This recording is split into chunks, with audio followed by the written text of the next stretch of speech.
Hello everyone, welcome back to your own channel. आज हम करने जा रहे हैं आपकी worksheet number 8 subject social science class 9 हमारी डे 24 जुलाई के लिए। तो चलिए शुरू करते हैं। आज का जो हमारा टॉपिक है, जो हिस्ट्री का हमारा चैप्टर चल रहा था अंडरस्टैंडिंग हिस्ट्री, उसी के अंदर हमारा नेक्स्ट पार्ट है, पार्ट 3। तो चलिए शुरू करते हैं। Dear children, the reasons for the all events that's happening in your family, neighbourhood और even in the whole world today or in the past और हिस्ट्री। आप जितने भी आपकी कोई भी चीज़ें हो रही हैं आपकी फैमिली में, नेबरहुड में या आसपास पूरी दुनिया में, तो वो सब किसकी वजह से है? हिस्ट्री है, जो हमारा पिछली चीज़ें हैं, पास्ट जो रह चुका है उसकी वजह से। और इन इवेंट्स की वजह से ही जो फ्यूचर है वो बना है, उसको एक शेप मिली है। ठीक है। The cause of the present is hidden in history itself. जो कारण है वो किस में छुपा हुआ है? हिस्ट्री में छुपा हुआ है। ठीक है।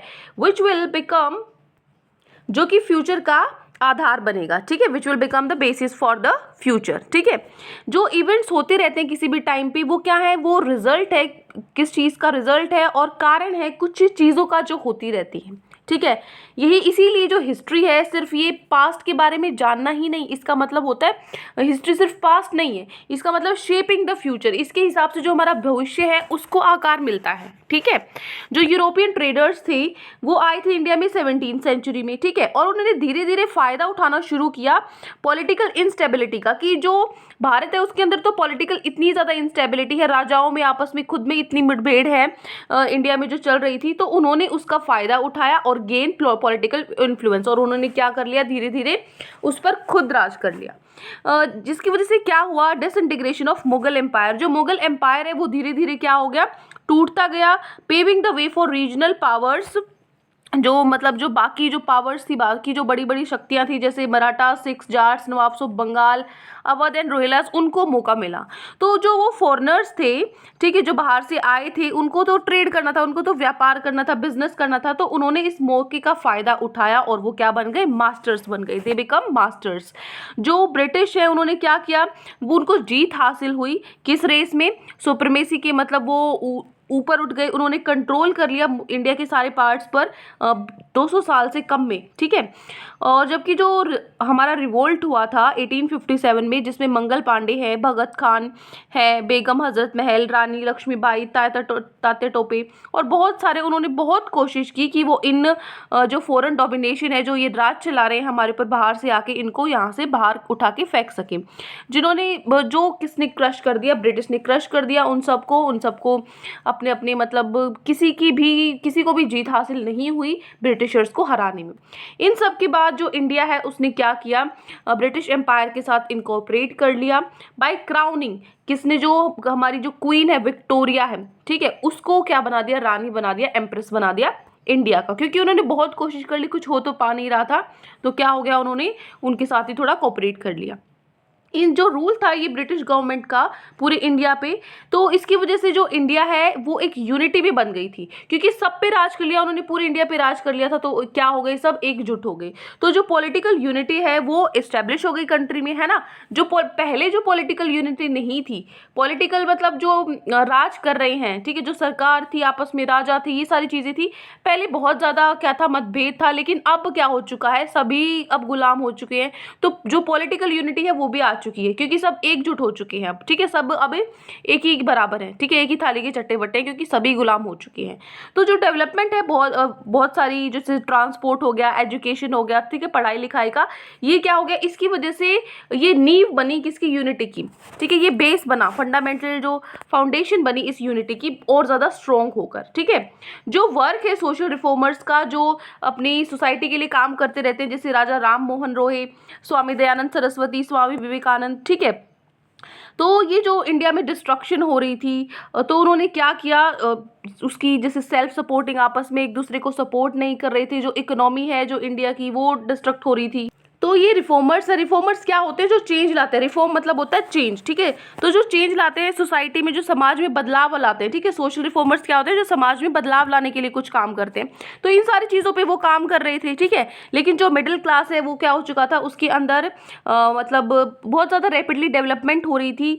इन्होंने इनकी जो काम कर रहे थे उसकी वजह से लोगों में राष्ट्रवादिता लोगों के अंदर आ रहा था कि हमारा देश है, हमें एकजुट होना पड़ेगा। तो लोगों को ये क्या कर रहे थे? उनको सपोर्ट कर रही थी कि वो हर तरीके से उठ सकें, ठीक है। जैसे जो ऑर्गेनाइजेशंस थी, जैसे आर्य समाज हो गया, प्रंथा समाज हो गया, अलीगढ़ मूवमेंट होगी, इंडियन नेशनल कांग्रेस होगी, होम रूल लीग है, इन्होंने क्या प्रमोट किया, नेशनल स्पिरिट, अपनी जो राष्ट्रवादिता है उसको सपोर्ट किया पूरी कंट्री में, ठीक है। जो लीडर्स हैं और जो रेवोल्यूशनरीज हैं, लीडर्स जो नेता होते हैं, रेवोल्यूशनरी जो क्रांतिकारी हैं, जैसे बाल गंगाधर तिलक है, बिपिन चंद्र पाल, गोपाल कृष्ण गोखले, महात्मा गांधी, सुभाष चंद्र बोस, लाला लाजपत राय, जवाहरलाल नेहरू, चंद्रशेखर आज़ाद, भगत सिंह, अशफाकुल्ला खान, इन्होंने क्या किया, बहुत ज़्यादा स्ट्रगल किया है इंडिपेंडेंस के लिए, हमारी कंट्री को आज़ादी दिलाने के लिए, और हमें आज़ादी मिली 1947 में, ठीक है। तो चलिए यहाँ पे पिक्चर्स दिखा दी हुई है, ये राजा राम मोहन रॉय है, महात्मा गांधी है ये, और ये सुभाष चंद्र बोस है। तो अब हम चलते हैं, सोर्स क्या है, ये एनसीईआरटी बुक का ही आपका जो चैप्टर है।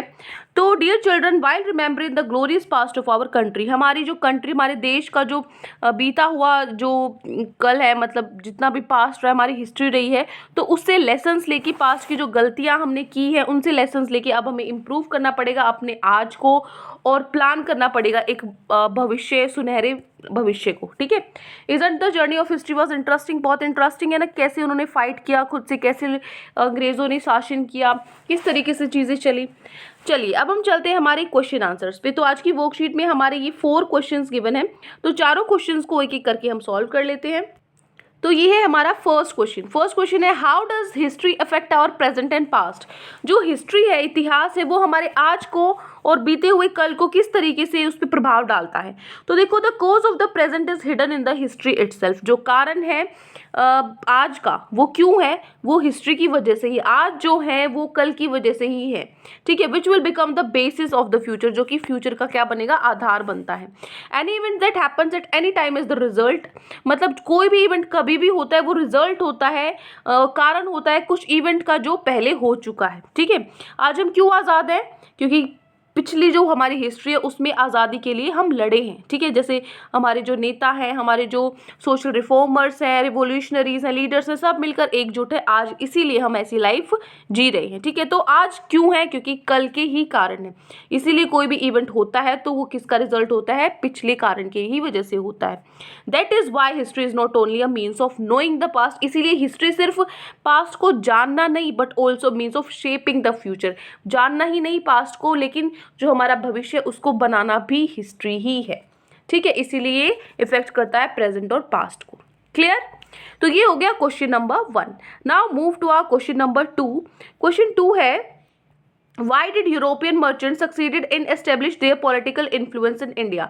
जो यूरोपियन मर्चेंट्स हैं, जो यूरोपियन जैसे मर्चेंट्स ये जो व्यापार करते थे, वो कैसे उनको जीत मिली पॉलिटिकल इन्फ्लुएंस करने में इंडिया में, ठीक है, भारत में उनको कैसे उन्होंने अपनी जो स्थापना है वो की धीरे धीरे।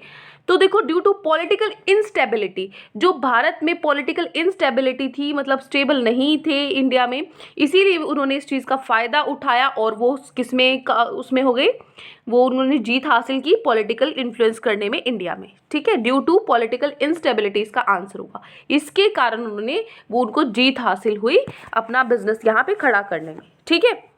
चलिए क्वेश्चन नंबर 3, ये क्वेश्चन नंबर 3 है, what were the various reasons for the rise of national movement in India. क्या कारण थे कि जो नेशनल मूवमेंट है भारत में वो उठा, उसके बढ़ने के क्या कारण थे। नेशनल मूवमेंट क्या है, नेशनल हमारा राष्ट्र के लिए मूवमेंट, जो लोग खड़े हो गए थे कि भाई अब तो हमें अपने देश के लिए खड़ा होना पड़ेगा, ठीक है। तो क्या रीजंस थे नेशनल मूवमेंट के लिए।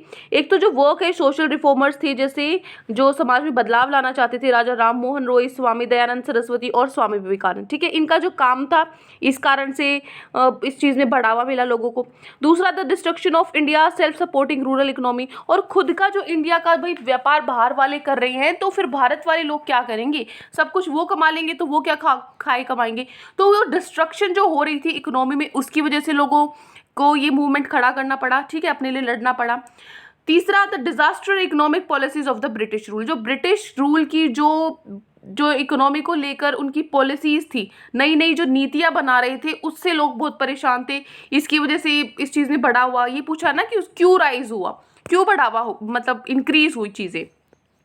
फोर्थ है the rise of middle class, जो यहाँ पर आपको एक करेक्शन कर लेनी है, नहीं चलो ठीक है, इतना the rise of middle class हम लिख सकते हैं कि जो मिडिल क्लास है, अब जो लोग मतलब जिनका ठीक ठाक सी सा सिस्टम था, अब वो भी क्या करने लगे, बढ़ने लगे हैं। ठीक है, नेक्स्ट है through organisation like Arya Samaj, जैसे बहुत सारी ऑर्गेनाइजेशन थी, जैसे आर्य समाज हो गया, परंथा समाज, Aligarh movement, Indian national Congress, home rule league, ठीक है, होम रूल लीग। तो इनकी वजह से ये सब भी बहुत सारी चीजें उठ के आने लगी थी, लोगों के जो जुट एकजुट होकर लोग उठने लगे थे, इसकी वजह से जो नेशनल मूवमेंट है इंडिया में उसको बढ़ावा मिला। ठीक है, वो बढ़ा।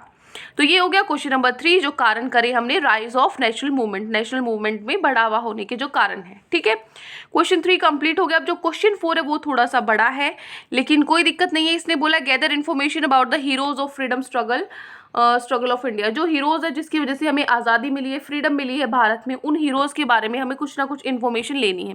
तो चलिए सबके बारे में लिखेंगे। सबसे पहले जो हमारे हीरो हैं आचार्य विनोबा भावे, इन्होंने क्या किया था, ये एक फ्रीडम फाइटर थे और एक स्पिरिचुअल टीचर थे। वो जो बेस्ट नोन वो जिस वजह से वो जाने जाते थे वो था भूदान मूवमेंट। ठीक है, जो गिफ्ट ऑफ लैंड, जो reformer had an intense concern for the deprived masses, जो चीज़ें जो बहुत मतलब बुरी होती जा रही थी, उन चीज़ों को सुधारने में, चेंज लाने के लिए उन्होंने बहुत काम किया। जो विनोबा भावे थे उन्होंने एक बार कहा था कि all revolutions are spiritual at the source, सारे जितने भी रेवोल्यूशन है, क्रांति हैं, वो स्पिरिचुअल है किसी न किसी सोर्स पे। ठीक है, तो ये हो गया आचार्य विनोबा भावे के बारे में, लेकिन हमें सभी जो फ्रीडम फाइटर्स हैं उनके बारे में लिखना है, तो एक ही हुआ है। दूसरा हम लिख देते हैं बाबा आमटे के बारे में। तो बचपन से ही ये कैसे पैदा हुए थे, ऐसे बोलते हैं ना, ये तो मुंह में चांदी की चम्मच लेके पैदा हुए हैं। तो from a child born with a silver spoon in his mouth, Baba Amte later transformed his life into a social activities. बाद में उनको क्या बन गए थे, सोशल एक्टिविस्ट बन गए थे। एक्टिविस्ट क्या होते हैं, जो काम करते हैं ना, जैसे आपने देखा होगा बहुत सारे, जैसे पॉलिटिक्स में बहुत ज़्यादा इन्वॉल्व रहते हैं, क्या गलत है क्या सही, उन चीज़ों को बहुत ज़्यादा मुद्दे उठाते हैं, वो होता है सोशल एक्टिविस्ट। ठीक है, तो ये वो बने, इन्होंने अपनी पूरी जिंदगी ये उनको ही सर्व कर दी, अर्पित कर दी, किसके लिए, जो लोग हैं सोसाइटी के। ठीक है, he left his lucrative profession to join India's struggle for independence, उन्होंने अपना काम भी छोड़ दिया इंडिया की आज़ादी के लिए। ठीक है, ये हो गया बाबा आमटे के बारे में। तीसरा हम लिख लेते हैं डॉक्टर अंबेडकर की जो बायोग्राफी है। ठीक है, यहाँ पे बायोग्राफी नहीं लिखोगे आप, इसको कट कर दो अब। ठीक है, डॉक्टर बी.आर. अम्बेडकर के बारे में लिखते हैं कि जो डॉक्टर बी.आर. अम्बेडकर थे वो पॉपुलरली हम उनको कैसे जानते थे, एज बाबा साहेब अम्बेडकर के नाम से जानते थे, जो was one of the architects of the Indian constitution के, जिन्होंने हमारा जो संविधान है संविधान को बनाया था, इन्होंने बहुत बड़ा इनका योगदान है। एक बहुत ही बड़े पॉलिटिशियन है, एक एमिनेंट जूरिस्ट हैं। ठीक है, और अंबेडकर के बहुत एफर्ट थे, जो हमारे समाज में बहुत सारी जो बुरी बुरी प्रथा चल रही थी, जैसे अनटचेबिलिटी की, भाई जो नीची जात है उनको छूना नहीं है, और जो कास्ट की रिस्ट्रिक्शंस थी कास्ट को लेकर, उन सब पे इन्होंने बहुत काम किया। ठीक है, डॉक्टर बी.आर. अम्बेडकर ने। नेक्स्ट है ईश्वर चंद्र विद्यासागर। ईश्वर चंद्र विद्यासागर क्या है, इनको कंसिडर किया जाता है pillars of the Bengal renaissance. ठीक है, खंबे बोल सकते हो आप कि भाई इनका जो, जैसे अब घर होता है, घर किस पे टिका होता है, ये पिलर्स होते हैं ना, तो ये भी जो हमारे जो टिका हुआ था, जो ये, इसलिए उनको क्या बोलते हैं, बंगाल के जो पिलर्स हैं, कि भाई इनकी वजह से ही इतना सब कुछ स्टेबल है। मतलब दूसरे वर्ड्स में हम ये बोल सकते हैं कि उन्होंने ये सब मैनेज कर लिया कि कैसे जो रिफॉर्म्स हैं, जो मूवमेंट्स हैं, जो स्टार्ट की थी राजा राम मोहन रॉय ने, उनको इन्होंने कंटिन्यू किया, आगे लगातार इनको बढ़ाया। जो विद्यासागर हैं उनको एक वो वेल नोन राइटर थे, इंटेलेक्चुअल थे, and above all a staunch follower of humanity, और इंसानियत को ये बहुत ज़्यादा मानते थे। तो इनके लिए ये वाला सिस्टम नहीं था, मतलब दो दयावान थे बड़े, तो लोगों की मदद करने के लिए एकजुट रहते थे। ही बॉट अ रेवोल्यूशन, उन्होंने क्रांति लेकर आई एजुकेशन सिस्टम में बंगाल की। ठीक है, पढ़ाई लिखाई को उन्होंने बढ़ावा दिया। तो ये हो गया हमारा क्वेश्चन नंबर 4। क्वेश्चन नंबर 4 थोड़ा सा बड़ा है, लेकिन अब क्वेश्चन ही ये दिया है कि भाई उनके बारे में थोड़ी इन्फॉर्मेशन लो, तो 2-2 3-3 लाइन तो लिखोगे ना सबके बारे में, जो हमारे फ्रीडम फाइटर्स हैं। ठीक है, तो 4 हमने लिखे हैं। पहले हैं आचार्य विनोबा भावे, दूसरा है बाबा आमटे, ठीक है, और तीसरा है डॉक्टर बी.आर. अम्बेडकर, और चौथा है ईश्वर चंद्र विद्यासागर। तो ये चारों आपने लिख लिए। तो आई होप आपको जो पूरी वर्कशीट है वो अच्छे से समझ में आ गई है। कोई भी डाउट है किसी भी क्वेश्चन में तो कमेंट सेक्शन में आप मुझसे पूछ सकते हैं, और अगर आपको लेक्चर अच्छा लगे तो चैनल को सब्सक्राइब कर सकते हैं, वीडियो को लाइक कर सकते हैं। आज के लिए इतना ही, मिलते हैं नेक्स्ट वीडियो में। Till then take care, bye bye.